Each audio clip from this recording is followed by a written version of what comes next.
Assalamualaikum warahmatullahi wabarakatuh. Hordoftoota madda nageenya nagaan keenya tabbaaf laga qaxxaamuree bakka jirtan maratti sinaa ga'u jechaa eegaa kabajamtoota keenya goduulee biyya keessaa qabannee dhufnee jirra. Oduu guyyaarraa kas hin dhageessuun isa iddaawweeti. Godina Wallootti hidhamtoonni Oromoo dararamaa jiru. Godina Walloo keessatti hidhamtoonni Oromoo maqaa siyaasaatiin hidhaman akka malee dararamaa jiru.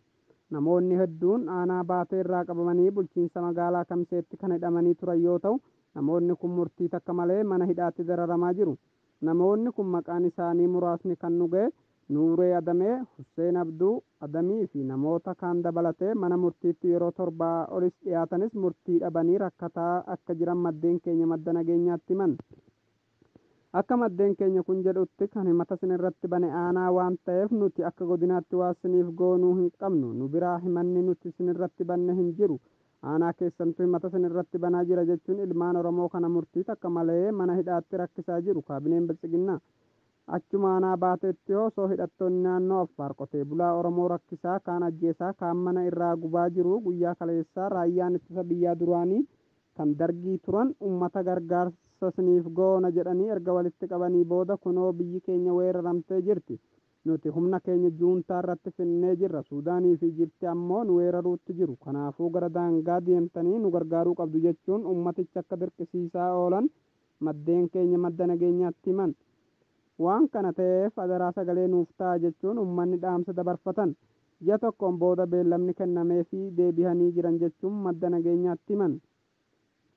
Aanaa Dawwee Harawaa keessatti dararaan hidhaa shamarranii fi maanguddoota irratti jabaateetti fufeera. Haaluma kanaan ganda Uranee Salaamaa keessaa guyyaa lama dura maanguddoo tokkoof haadha maatii jaartii lama qaban hidhanii jiran. Isaanis Muhammad Arbiyyee maanguddoo umrii 70, Aanshaalii jaartii umrii 65, Lubaabaa Muhammad Ahmud jaartii umrii 68 kan ta'an ganda Uranee Salaamaa keessaa sababa dhugaa hin taane ijoollee bosona teessu qoonqoo nyaachiftan jechuun hidhaatti darbanii jiru. Aanaa Jiillee Dhummuugaa keessatti guyyaa dheengaddaarraa kaasee hidhattoonni Affaar Gaangaa bakka jedhamutti Oromoo irratti dhukkaasa banuun gabaafame. Akka jiraataan achii kun jedhutti ammaaf bakki dhukkaasetti eegale Gaangaa ta'ullee garuu hidhattoonni Affaar lafa hunda mishigii qotatanii Oromoo loluuf qophii akka jiran dubbatu.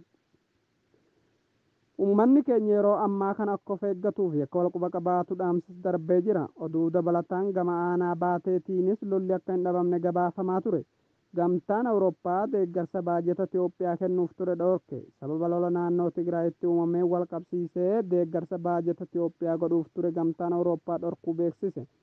Gamtichi hanga jaarmiyaaleen gargaarsaa naannoo Tigraay keessatti namoota deeggarsa barbaadaniif danqaa tokko malee deeggarsa gochuu danda'anitti deeggarsa doolaara miliyoona 107 Itoophiyaa taasisuuf ture dhorkeera. BBCtu gabaase.